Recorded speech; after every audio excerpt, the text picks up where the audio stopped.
Hello, everyone, and welcome to another installment of TEDXcellence, the series that I'm continually subjecting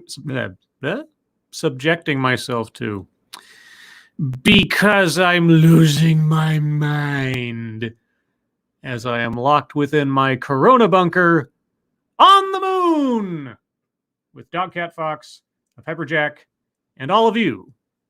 Hello, chat. Hello, everyone. Hope you're having a good Saturday so far. This entire journey together may ruin it, but, could be worse, I suppose. Before the stream began, thank you, tall person. Hoy, all just got home from work and can watch live. Happy National Mimosa Day, everybody. Mimosa is equal parts champagne and orange juice, FYI. Yes, I think I've had mimosa twice in my life. I don't hate it. I just don't have it very often. But this is TEDx, so for me personally, I need something a little stronger, as in Pepperjack. But I'll get to that shortly, after I get to you guys briefly. Jaeger Pony, hello. Tetramus, hello. Humbleclay, hello. Asian Hippie, hello. Zaubla, hello. Ryan Rollins, hello. Keeverdam, hello. Tall person, of course, hello. Shiogorath, hello. Straight Sith Male, hello. Sean Uli, hello. Attack Alpaca, hello. Jesse Green, 619, hello. Who's next on the line? Mike R, hello. And I know there's other people here. Chicago Mike, hello. Angela Ariaga, hello. And then chat jumped a bunch. So I'm going to go back up. Stefan Tyler, hello. Old Guy Gamer, hello. Grizzle McThornbody, hello. John Smith, hello. Della Hayes, hello. Jennifer Nutter, hello. Professor Chaos, thank you so much. Losing it, I thought you lost it a long time ago. Ha. You don't know me very well. Thank you, Asian Hippie. Dogcat Fox giving me a big smile, as Dogcat Fox always does. Adam Mangold, hello. Zombie Teddy, hello. Non-Vitae Rex, thank you for the Hippo 1-up. Quinn the Cultist, hello. Nick, hello. Crimson Tiger, hello. Big Assassin 80, hello. Graf Spree, hello. Anna Lynn, hello. That one servant of Satania, hello. The Luke Skywalker 2, hello. All You Need, hello. David Richardson, hello. Havoc Vladimirovich Stalinov, hello. NC Metal, hello. Re Terrapin, hello. Gunfox 61, hello. Check Your Logic, hello. Oh boy. Hello, everyone. I'm glad to see you're here with me and not with that scene-stealing, ranting monkey, who, despite my having said several times last night when I was doing this show, he's still streaming. But hey, more's the merrier, I suppose. The airwaves are open to all, such as they are, or the broadband, I suppose. Anyway, guys, what are we doing today? Or what is doing something to us today? Well, the official title of this talk is called Confronting Hard History, which sounds like a very educational porno. Possibly, but maybe not. Thank you, Bear Koch, for the donation, and the Dogcat Fox, my hero. Aw. Gayest person on YouTube, hello. Okay, I think that... Oh, El Vaquero 555, hello. Alyssa Doesn't Lie, hello. All these people showing up. Dectran, hello. All right, guys. So, per usual, I'm going to start off with the first couple seconds. This starts very suddenly because there was a music track at the lead of this, and I don't know if that's copyrighted. And then there was artificially inserted applause. And why do I know it was artificially inserted applause? Because it ends like that. It's like you hear clap, clap, clap, and it's done. There's no fade out, nothing. And then he begins speaking. So I'm not sure what the editing choices were here for them, but either way. And thank you, Chicago Mike. Do I need a Cuba Libre for this? I don't know what that is. I'm going to assume it's a cigar because Cuban cigars are all the thing. Stefan Tyler, hello. Oh wait, I said well, I can say hi twice, right? I can do that. This is Kyle. Thank you so much. Hello, chat people and Stribe. Yes, welcome to Stribe. Okay, so let me start off, and you guys tell me if you can hear this. Not that long ago, I received an invitation to spend a few days at the historic home of James Madison. Okay, he received an invitation to spend a few days at the historic home of James Madison. You guys all hear that? Thank you, Chicago Mike. Rum and Coke. Oh, is that what a Cuba Libre is? You may need a rum and Coke for this. You may need a Cuba Libre. See, this is how much I'm not a drink person. I don't go to bars much, so I only know a couple of bar or drink combinations. I listened to the first. Well, I mean, as I was testing to make sure that the sound quality was good enough for my broadcasts, because I have high standards in the kind of sound I bring you. I heard a little bit of what he was talking about. Yeah, you might need a stiff drink, depending on where we're going with this. I don't know all of where it's going, but I know the first minute or two. Anyway, everybody says that sounds good. Very good. Here we go. James Madison, of course, was the 4th president of the United States. Of course! I had to put that in there. The father of the Constitution, the architect of the Bill of Rights. And as a historian, I was really excited to go to this historic site because I understand and appreciate the power of place. Okay, so I didn't look anything up about our speaker, as you know, I usually don't. But he says he's a historian. So he's going to historic place as a historian, and he understands the power of place. All right, James Madison, one of the founders of our country, Bill of Rights, all that good stuff. All right. Now, Madison called his estate Montpelier, and Montpelier is absolutely beautiful. Looks like it. It's several thousand acres of rolling hills, farmland, and forest with absolutely breathtaking views of the Blue Ridge Mountains. Ooh, that is pretty. But it's a haunting beauty. Oh, is it a haunting beauty because there are ghosts of the past there by any chance? Because Montpelier was also a slave labor camp. Oh my God. You see, James Madison enslaved more than 100 people over the course of his lifetime. Oh my God. And he never freed a single soul. Wow. Yeah, okay, and? Not even upon his death. Okay, and? The centerpiece of Montpelier is Madison's mansion. Now, this is where James Madison grew up. This is where he returned to after his presidency. This is where he eventually died. And the centerpiece of Madison's mansion is his library. Mm-hmm. This room on the 2nd floor where Madison conceived and conceptualized the Bill of Rights. Mm-hmm. When I visited for the first time, the director of education, Christian Coates, cool white dude. Why did you need to mention his race? Just before this is where I stopped listening to the sound when I was checking out this video. Why does his race matter, might I ask? Why is that a punchline or a joke, might I ask? Took me almost immediately to the library. And it was amazing being able to stand in this place where such an important moment in American history happened. Do I sense a but coming, or a however, or some other exception? But then after a little while there, Christian actually took me downstairs to the cellars of the mansion. Now, in the cellars of the mansion, that's where the enslaved African Americans who managed the house spent most of their time. It's also where they were installing a new exhibition on slavery in America.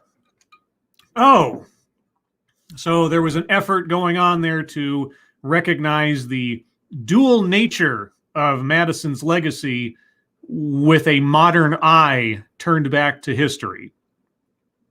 Okay.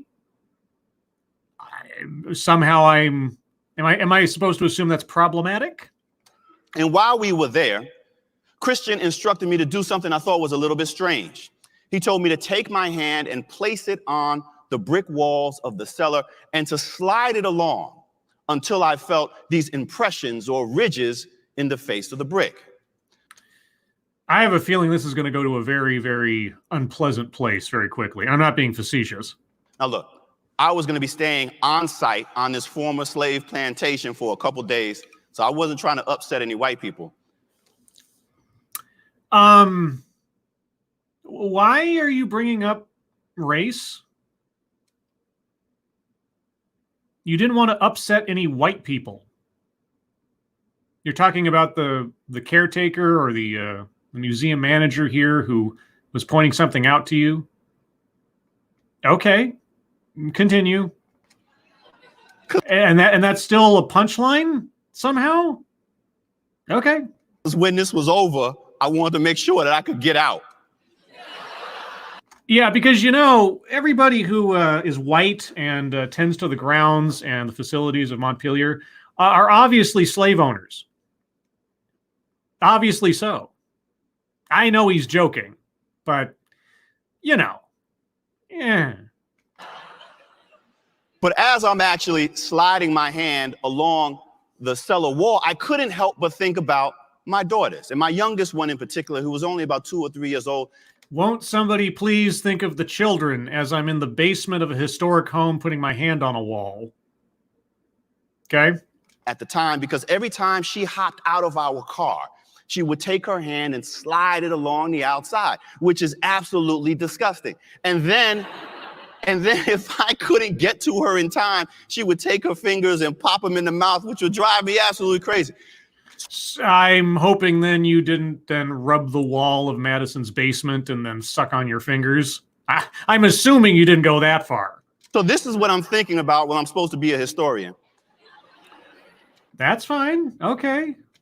But then I actually do feel these impressions in the brick. I feel these ridges in the brick. And it takes a second to realize what they are. Cracks in the stone because they're brick. What they are tiny handprints. Yes, I saw that coming. Because all of the bricks at James Madison's estate were made by the children that he enslaved. Oh, I see. Okay. And the evil white man in your midst wanted you to understand and notice that. Okay. And that's when it hit me. That the library in which James Madison conceives and conceptualizes the Bill of Rights rests on a foundation of bricks made by the children that he enslaved. Oh my God. Did you guys know that there was slavery at the founding of our country? Did you guys know that? Did you guys know that the founders, a lot of them owned slaves, practiced slavery? Did you know that? Oh my God. Wow. That's incredible. Wow. There's a great metaphor there, isn't there? I'm sure we'll be visiting and revisiting for the rest of our lives. And this is hard history. Yeah, man. It's difficult to imagine the absolute common knowledge of this having been the case. What? 200 plus years ago now, whatever it is. I mean, almost like what, 250 years ago? 30, something like that, 230? It's hard history because it's difficult to imagine the kind of inhumanity that leads one to enslave children to make bricks for your comfort and convenience. No, it's actually easy to imagine because it's a historical fact. Slavery still exists today in some countries. It is depicted over and over and over again in films and television and novels, etc. It's very easy to imagine these things because this is not some obscure piece of knowledge, not some hidden truth that we're all just ignoring. It's hard history because it's hard to talk about the violence of slavery. Sure. I mean, if you want to get down to the nitty gritty of exactly what was done to people, it is terrible. It is horrifying. It's things that people don't usually like to think about because they find it so inhuman. So, yeah. Unless you're like some kind of torture porn addict or something. The beatings, the whippings, the kidnappings, the forced family separations. Forced family separations. Interesting phrase. It's hard history because it's hard to teach white supremacy. It's hard to teach white supremacy. What? Which is the ideology that justified slavery. Wait, you talking about like teach about white supremacy or like teach white supremacy?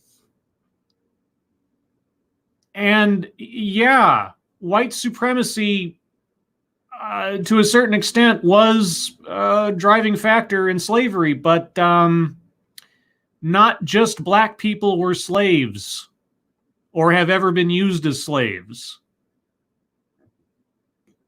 I don't know if you know this, but slavery as a practice over the course of history has known no racial barriers.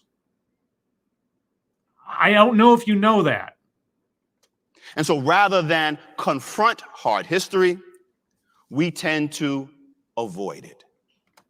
Except for the guy running Montpelier who pointed that out to you because he was accepting the history of Madison in its fullness, the good and the bad, and didn't want it hidden.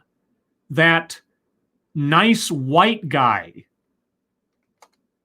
Now, sometimes that means just making stuff up. What? I can't tell you how many times I've heard people say that states' rights was the primary cause of the Civil War.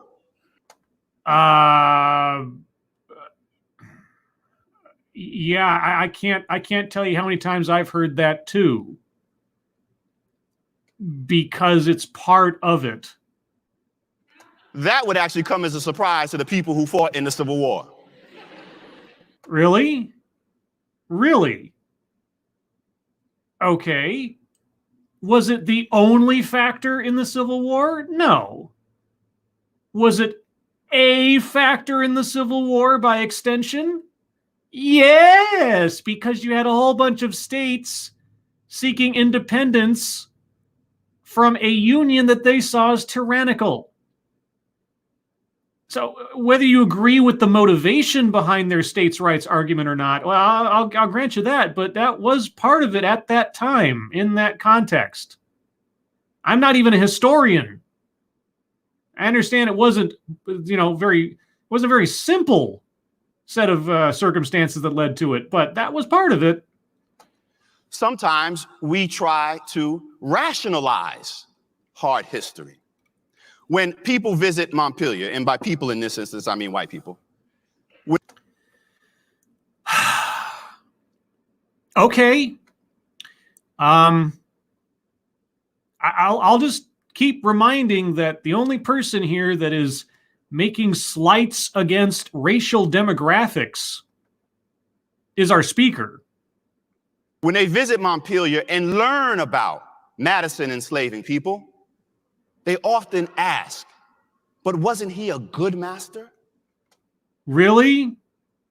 You spent a couple of days at Montpelier as a tourist, and you know what people who visit there think.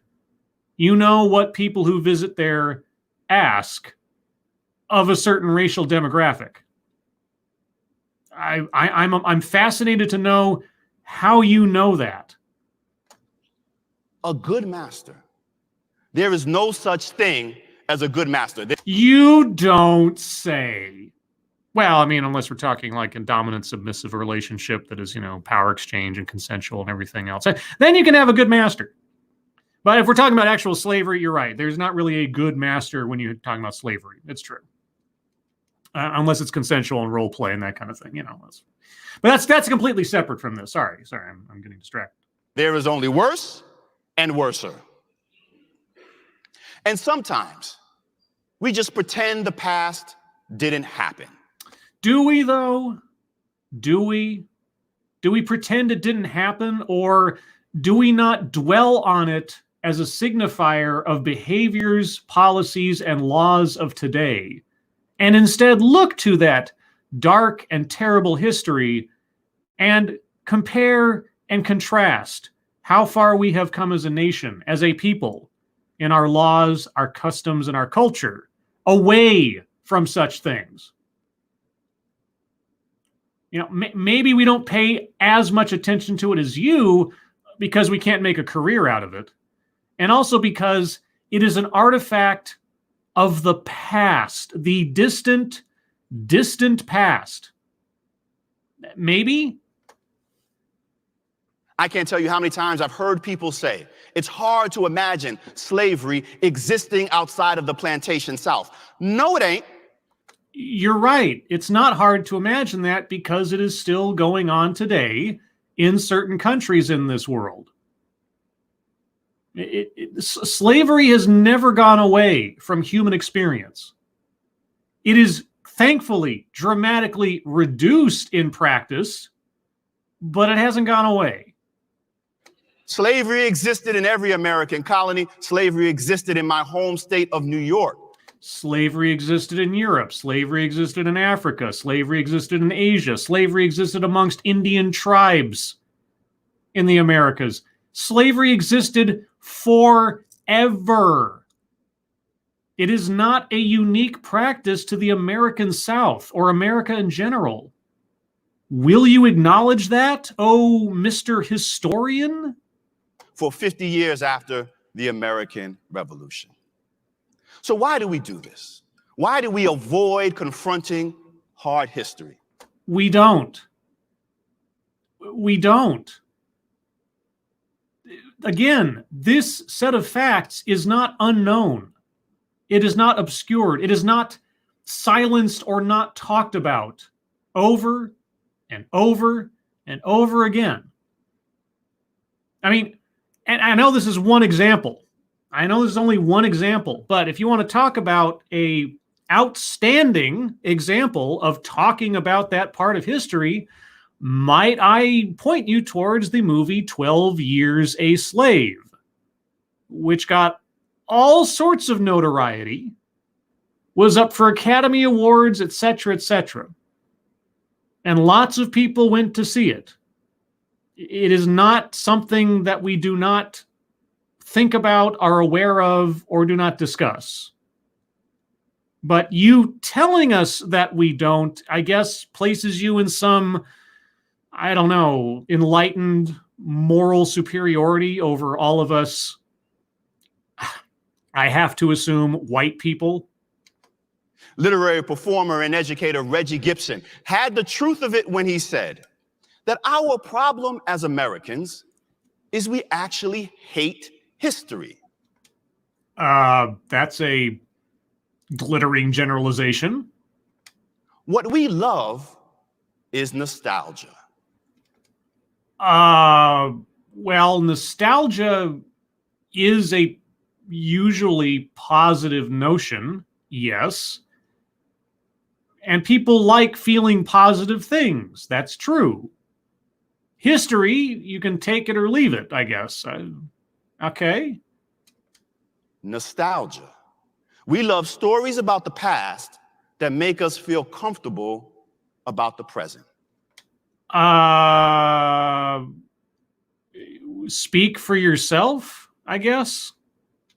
I mean, as a historian, being comfortable with stories isn't necessarily going to do you well if that's your only desire as a historian. Some people don't care about history. It's true. And they have every right not to. I mean, welcome to America. But we can't keep doing this. Oh, we George can't. Santayana, a Spanish writer and philosopher, said that those who cannot remember the past are condemned to repeat it. And I honestly, and in all sincerity, I don't know. Was that guy the first guy to say that? Because that is a very, very famous and very, very commonly repeated phrase. Was that the originator? Because I honestly don't know. It's one of those things that's just sort of like a common sense sort of encapsulation of ignorance and the perils of not knowing history. Was he the first person to coin that? Now, as a historian, I spend a lot of time thinking about this very statement, and in a sense, it applies to us in America. If you're going to tell us that we as Americans, as a culture, as a country, do not know about slavery, and that we are perpetually on the precipice of returning to slavery, I might take exception with your thesis. But in a way, it doesn't. Because inherent in this statement is the notion that at some point, we stop doing the things that have created inequality in the first place. When have we continued slavery? I mean, I understand that it didn't go completely extinct with the passing of the Emancipation Proclamation. You know, it's something that faded out, thankfully, over time as the law was enforced. But are we not in an America now that is absent slavery? Or aren't we? And the harsh reality is we haven't. Okay, tell me where slavery is practiced by law and state mandate and encouragement in the United States of America. Please tell me this. I am dying to know where this is so we can send the National Guard or something. I mean, do tell. I can't wait to see where this goes. Consider the racial wealth gap.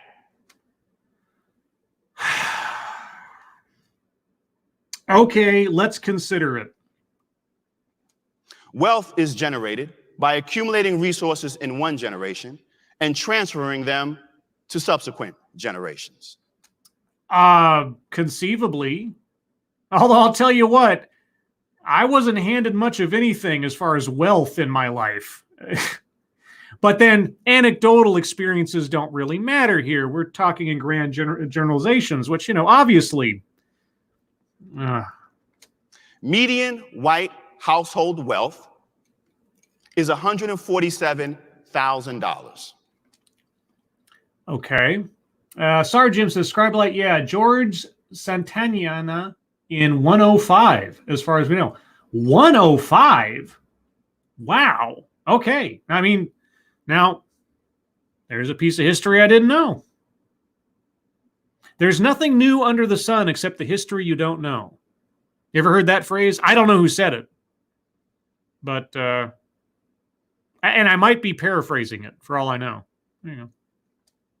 Median black household wealth is $4,000. And if you look at the population demographics of the United States and you look at how many people there are in those demographics between white and black, and you factor in all of the billionaires who just by statistical, you know, providence, I guess you could say, are also billionaires, Bill Gates and everything else, it ups the numbers over and over again just because of the ratio. Yeah, you're right. The minorities in this country, on aggregate average, make less than the majority demographic in the country all collected together. Does that mean every white person makes that much?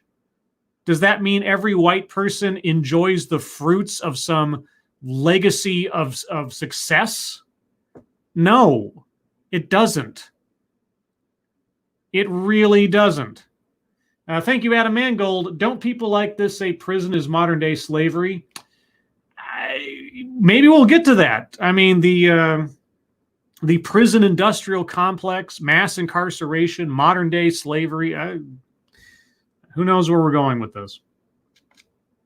How do you explain this growing gap? Oh, Sarge Jim says 1905. Okay, because I was thinking, like, was George a name in 105 AD? But okay, 1905. All right, so it's attributed to him in 1905. All right, good. All right, let's say I learned something I didn't know. Hard history. Yeah, really hard history, except you're talking about modern averages. My great-great-grandfather was born enslaved in Jasper County, Georgia in the 1850s. Okay. While enslaved, he was never allowed to accumulate anything, and he was emancipated with nothing. He was never compensated for the bricks that he made. Okay. My great-grandfather was also born in Jasper County, Georgia in the 1870s, and he actually managed to accumulate a fair bit of land. Well, wait, how is that possible? But in the 19-teens, Jim Crow took that land from him. Oh. And then Jim Crow took his life. Okay. My grandfather, Leonard Jeffrey Sr., was born in Georgia, but there was nothing left for him there. So he actually grew up in Newark, New Jersey. Uh-huh. And he spent most of his life working as a custodian. Uh-huh. Job discrimination, segregated education, and redlining kept him from ever breaking into the middle class. Okay, and obviously at this point, Jim Crow laws are still in place, redlining is still legal, and segregation is still practiced by law. Obviously. And so when he passed away in the early 1990s, he left to his two sons nothing more than a life insurance policy that was barely enough to cover his funeral expenses. I will not deny that your family line has experienced some unjust burdens and obstacles.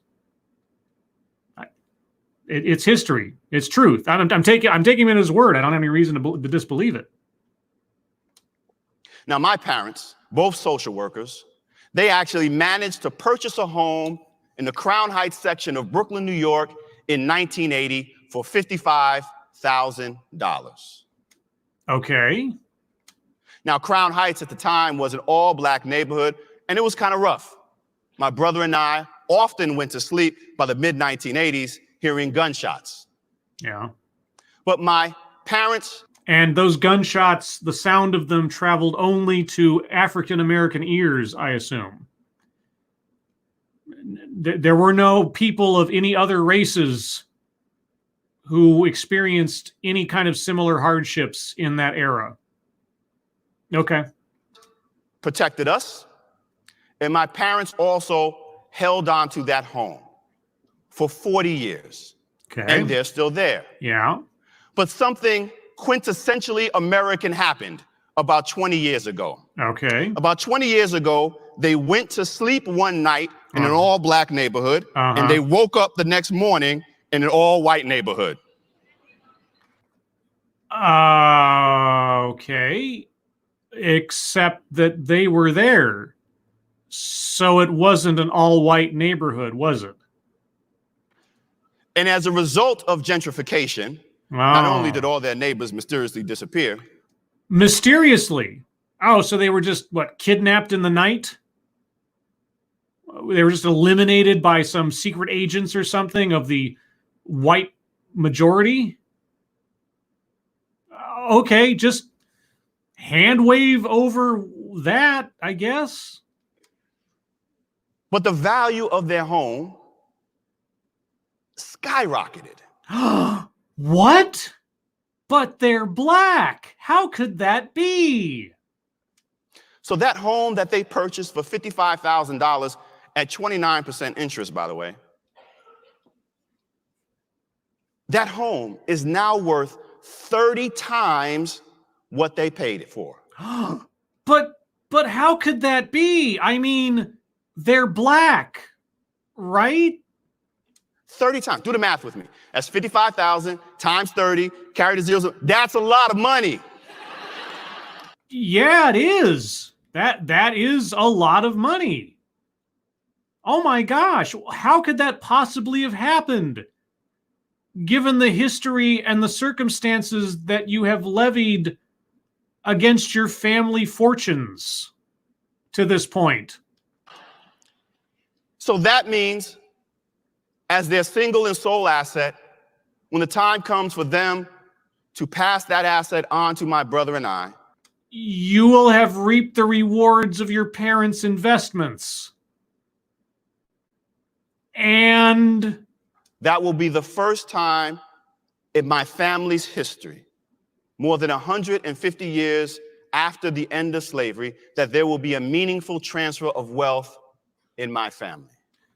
Oh, and no such circumstance has ever befallen anyone who is not black, you say. Because let me look around my apartment real quick. Yeah, the one that I paid for. The one that I earn the money every day going to work to pay the rent for. Let me look at this computer that I bought with my own money. I didn't have handed to me. I saved for.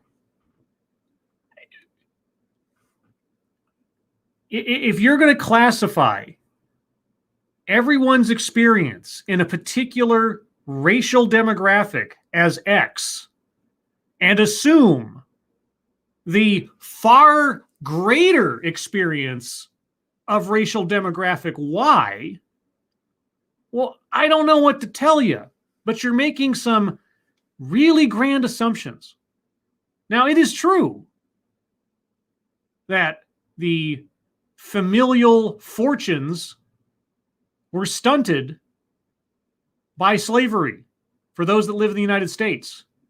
But your experience is not inherently emblematic or representative of everyone else. And the converse is not inherently emblematic or representative of anyone who isn't black. I don't know if you know this. And it's not because family members haven't saved, haven't worked hard, haven't valued education. It's because of hard history. Right. So the condition of your parents, the generation before yourself, and yourself now as a grown man, have benefited unencumbered from their investments, the luck of the draw in where they bought their home. And somehow they're the only black family left in Crown Heights, I guess, according to you. And you will come into this largesse of wealth at some point that you did not earn. So I wonder how you rationalize that given your complaints thus far. So when I think about the past, my concern about not remembering it is not that we will repeat it if we don't remember it. But that's the entire core of that quote. I mean, the lesson of that quote, the warning of that saying is that to not understand the rise and the fall of decisions made in the past, your ignorance will conceivably and probably inevitably cause you to go towards those same failures and failings. Why would that not be what you'd want to focus on?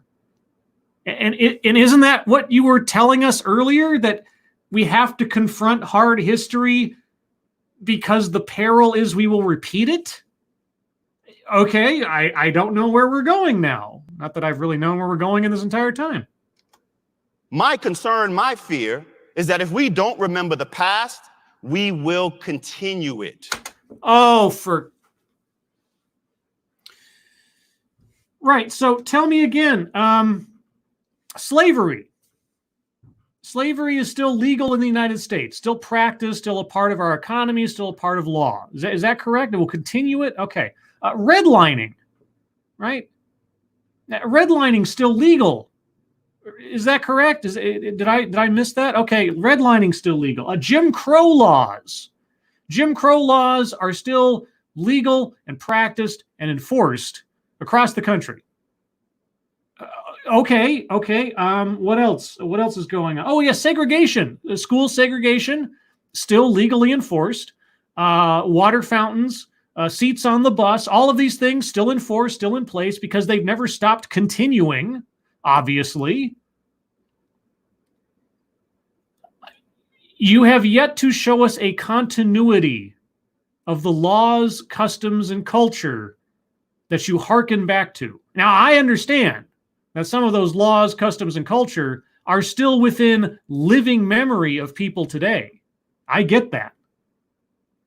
But if you're not going to acknowledge that things have changed since 250 years ago, or even 60 years ago, tell me, who is ignorant or promoting ignorance of history? We will continue to do the things that created inequality and injustice in the first place. There will always be inequality.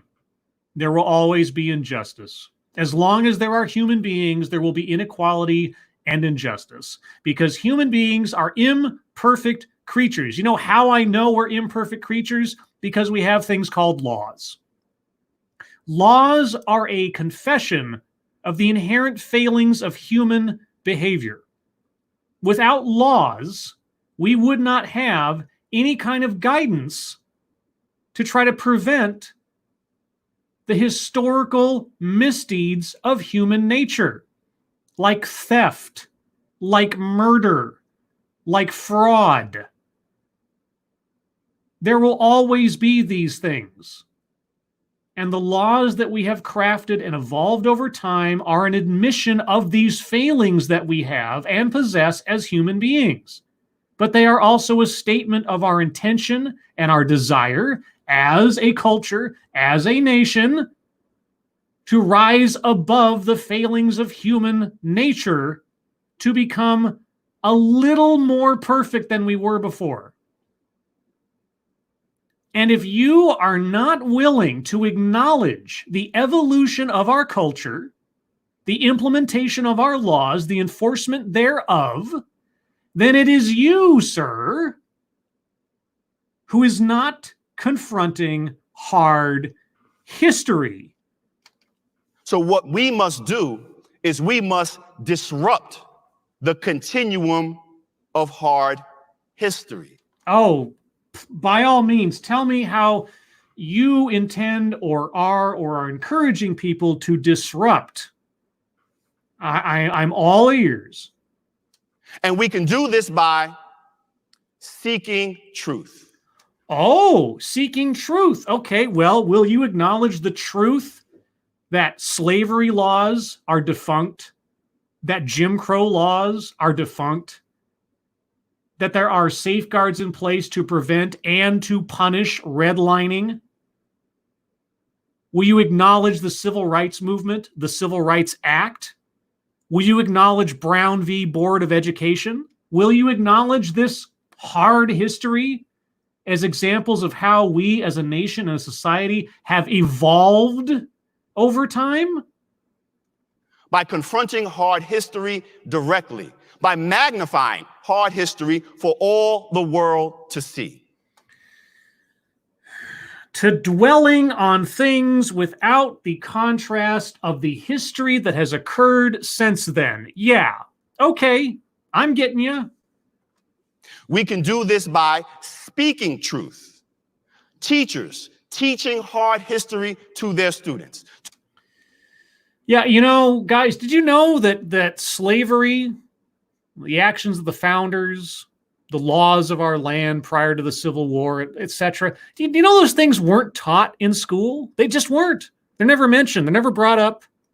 There's no documentaries about it. There's no movies about it. There's no books about it. There are no speakers about it. There are no museums about it. No, we as a nation, as a culture, we don't even talk about that stuff. It never comes up. It's never mentioned. You know, it's this dark little secret that we never want to talk about. Never mentioned, never acknowledged. Did you know that? I love being educated. To do anything else is to commit educational malpractice. I will agree with you there. If there is a school going through an American history course and they do not even touch upon the reality of slavery in our country's past, I will agree with you. That is educational malpractice. That is the first point at which, stated point that I completely agree with our speaker on. And parents have to speak truth to their children so that they understand where we have come from. Okay. As a nation. Uh-huh. As a nation, again, are you going to acknowledge the evolution of our laws, our culture, our society from slavery days to the present? Are you going to do that? Otherwise, how is it that you are going to inherit a giant amount of wealth from your parents when they pass? How is it that you will be allowed to benefit from their honest labor? How is that, might I ask? Finally, we must all act on truth. Act on truth. Okay, what does that mean? Individually and collectively, publicly and privately, in small ways and in large ways. Well, those are very nice abstract concepts. Can you get a little bit more concrete for me? We must do the things that will bend the arc of the moral universe towards justice. Can you get out of abstraction and talk about concrete things, please? To do nothing is to be complicit in inequality. Well, then you have to contrast doing nothing with doing something. So what is the something that we, us ignorant masses, are supposed to be doing? History reminds us that we as a nation stand on the shoulders of political giants like James Madison.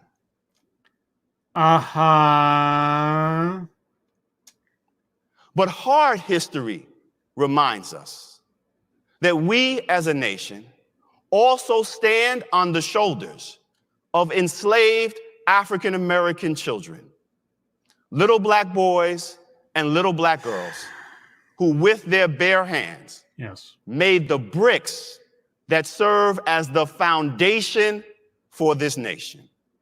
And if we are serious about creating a fair and just society, then we would do well to remember that, and we would do well to remember them. Thank you.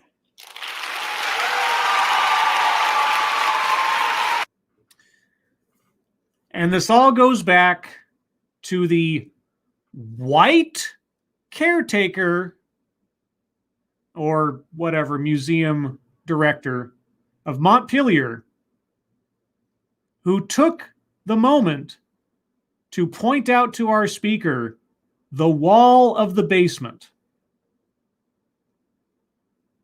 so that he could feel the fingerprints of the enslaved children that made the bricks. He was pointing out the hard history so that it is not forgotten or unacknowledged or ignored. And yet somehow, I guess we're all just ignorant, willfully, something. What action are we supposed to take to counter this continuum of injustice and equality? Well, I don't know. He didn't tell us. But remember, guys, none of these things ended. It's been going on forever, which is why he's going to be inheriting some 30 times $55,000 worth of property in the hopefully distant future. I don't wish his parents to pass away anytime soon or nothing, but you know. Okay, well, I've said my bit. Chat, it's your time. I'll go over a few comments of yours. If you have something you want to say, put in the chat now. I'll scroll up a little bit in case I've missed something. Oh boy. Let's see. Veror of Ashmedai, who I can probably continually mispronounce. We can only look at history from before 70 years ago. Time stopped back then. Right. 70 years ago is where everything kind of ended. You know, anything after that doesn't count, should not be considered, should not be factored into any sign of our collective national desire to change and advance and progress. No, none of it matters. Nothing for you here. He hasn't indicated any particular truth other than white people bad, which I have to disavow. Yeah, the only time he ever brought up anything, I mean, but every time white people came up, well, it was a punchline. And of course, if you look at the audience makeup there, they're obviously more than willing to laugh at racial stereotypes imparted upon most of them themselves. It's great. Yay, TEDx. Keeverdam, if you're a white person just living your life and supporting yourself, you're a bad person contributing to inequality. So I've been told over and over and over again. Sarjim says, people like that really help race relations today. Yeah, how unifying it was for him to point out the inherent flaws and inherent ignorance of white folks. That really helps to unify things, doesn't it? Brings people onto your side. Well, at least the TEDx audience, I suppose. Humble Clay says, Scribble, I'd just be glad you're not a slave of the Danes. Oh, come on. White people didn't enslave white people. That never happened. That never took place. And you know, black people have never enslaved other black people, and Native Americans have never enslaved other Native Americans, and Asians, Chinese, Japanese, they never enslaved anyone who also came from their own culture or country. No, that never happened. It never happened. Totally an American anomaly, a white American anomaly. That's all that was. TC Boggs, slavery has been part of the human condition since man began walking upright. It wasn't until 1831 that slavery was phasing out of Western society by the Brits. Yeah. Yeah. I mean, there's a great little movie. It's not the most exciting movie in the world. It's called Amazing Grace. And it deals with Wilberforce. I suddenly forget his first name. But anyway, his last name was Wilberforce, and he was one of the driving factors in outlawing slavery in Britain. The movie takes a lot of liberties with the sort of, I don't know, compression of historical events. But William Wilberforce, I think it was William Wilberforce. Anyway, nice little movie. Great little thing showing off like what things were in Britain and kind of some of the mechanisms that led to the outlawing of slavery in Britain. Who came before us? They outlawed slavery before we did as Americans. It's true. They led the way. Let's see. El Vaquero 555. And Libyans aren't currently enslaving sub-Saharan Africans. Oh, wait. Yeah, right. Slavery is still going on in different parts of the world. It is. But you know where it's not going on? In America. Yeah. I hate to tell you this. I don't know if you know that. Let's see. Death Glock. Had they not been enslaved here, they would have been enslaved there or drawn and quartered, raped to death, or fed to wild animals alive for entertainment. I mean, I'm not going to argue that somehow being enslaved in America was a better alternative to being enslaved somewhere else. I mean, you can't change history, but I would have, if I could wave a magic wand, nobody would have been enslaved in the first place. Let's see. Gunfox 61. China is not using slave labor making shoes. Yeah, and you know, Apple's not taking advantage of effective slave labor in other countries. Yeah, I mean, it may be outlawed in America, but let's be honest, certain corporations do take advantage of very, very cheap labor. Not going to call it slavery, right? But very cheap labor in other countries that allow such things to occur. And certain corporations are more than happy to take advantage of. Yeah, right. Remember, it might be illegal here. It's not illegal in other places, or what they call it might not be slavery, but six of one thing, half a dozen of the other. Elva Carol 555. Slavery is going on here. We just call it human trafficking. But to your point, it's highly illegal when authorities recognize it for what it is. Well, like I say, okay, let me make that distinction then. Slavery still exists in America, right? But it is not legal. It is not mandated. It is not enforced. It is not practiced as a matter of course. There are still people who are being effectively enslaved in circumstance and physically and otherwise. Right? And you'll never get rid of it. I mean, you can make it illegal, thankfully, but there are always going to be terrible people that do terrible things against the laws that are put out there because, like I say, laws are an acknowledgement of the failings of human beings and an intention by a society to rein that in. That doesn't mean that they're eliminated. Otherwise, a law against murder would stop all murders, but obviously that doesn't happen. So, yeah, slavery still exists. As a matter of practice, as a matter of law, not the case in America. As a matter of practice, as a matter of law, or looking the other way, certainly in other countries.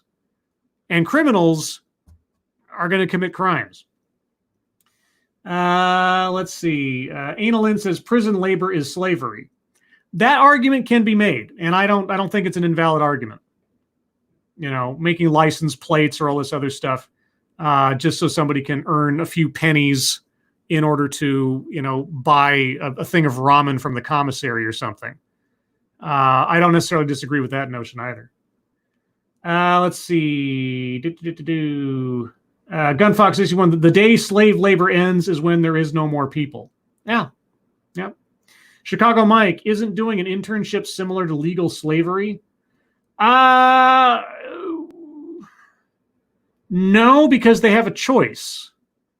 They can not do the internship. They're not being forced by a gunpoint or by chain to do so. Now, it can feel like you have no choice depending on the circumstances, but if you're doing an internship and you're not getting paid for it because it's, you know, a work study or something else, or it's sort of a tryout for, you know, I kind of look at it like you see those ads for companies that do rent to own, except you're not really renting anything. You're giving somebody a chance to earn their way in without having to be paid for it. Like how ambitious are you? How desirous are you of this opportunity? Like, show me by not being paid for it. But it's a choice. It's a choice being made. It's not being forced upon them. Let's see. Kiefer Dam, isn't prison slavery kind of justified, especially for murderers, rapists, etc.? Obviously, murderers and rapists and convicted felons they've divested themselves of certain complaints against their rights because they ignored the rights of others and doing whatever crimes they were. I am not so well versed into the laws about prison labor or jobs in prison, etc., to be able to speak on that in an informed manner. My understanding is that, I mean, I guess it might vary from prison to prison. Are people required to take up a job, or is it something that they have the option to do in order to earn some money towards subsisting within prison? I don't know. I don't know what the laws are state to state or what the policies are prison to prison. So couldn't tell you. But I would be totally open to someone making an argument that labor in prison effectively becomes slave labor because they're a captive audience, let's say. Where that line is, given that it's incarceration versus being out in the world, etc., and they're there of their own accord, more or less, it would be an argument. I'm not against having that argument. I don't know. TC Boggs, prison labor depends on the culture of the nation they're doing time in. Doing hard time and labor for being a political dissident in China isn't the same as doing time in the U.S. true enough. I'll stipulate to that. Again, I don't know enough about prison labor laws and policy to say much more. Sarge Jim, there are 900,000 in Somalia today, not including Ilhan Omar. Yeah. Humble Clay, estimated 9.2 million Africans who live in servitude without the choice to do so, according to the 2018 Global Slavery Index. Yeah. And, there are plenty of other countries other than Africa that practice the same thing, small pockets of places elsewise. Like I say, injustice, inequality, slavery, these things will never, ever go away completely. You can legislate them to be illegal and punish them when they're discovered. But like I say, laws are a reflection of our understanding of the failings of the human condition. And if there wasn't the possibility and the risk of us descending into those same bad behaviors, then laws would be unnecessary. So they're both an acknowledgement and as much of a promise as a society can make to do away with bad acts in the future and certainly disincentivize those who would commit them. But anyway, guys, I'm going to end that here. We're just up on an hour since I started. Yeah, so there you go. Hard history, which none of us ever pay attention to, ever hear about. It's a complete mystery history. That's all it is. We never acknowledge it. It's not reflected in the laws, customs, and evolutions of our society. Not at all. Just ignore all that. We have to pay attention to the real history and ignore everything that came afterwards. That's the lesson I took from this today, anyway. So, guys, thank you so much for coming out today and joining me on this sojourn of historical hardship. I hope you all have a good rest of your Saturday. I hope you are all safe and well. If you're not well, please get well soon. Moderators, thank you for keeping an eye on things, even though my audience is so well behaved. You don't even really need to have that wrench, but I appreciate it regardless. Everyone who donated, thank you so much for your generosity. I really do appreciate it. It'll all go towards horrible things I'll put in my body, like the next pepper jack I'm going to have to try to erase the fact that I just watched this thing. Remember, guys, you will see me tonight on Lords of the Night on Ranting Monkeys channel at 6 p.m. Pacific, 9 p.m. Eastern, along with Satsu 2 Cents, as we tackle the news and do an end run around sanity or something. I don't know. I stopped thinking about 10 minutes ago. Everyone, have a good rest of your day. Have a good rest of your weekend. And I'll talk to you soon. Take care. Bye-bye.